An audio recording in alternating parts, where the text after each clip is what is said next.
Lagi kang naghihinala, sabi ko hindi na tama.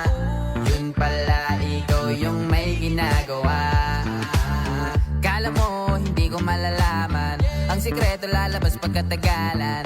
Kaso mali yung kinukwento mo at nalaman ko na. Kasi kinakalat mo na ako yung nagloko. Tama ba yan?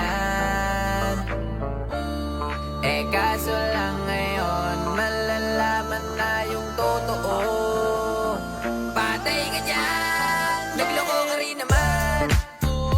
Di ka lang nahuli, pero bakit sa'kin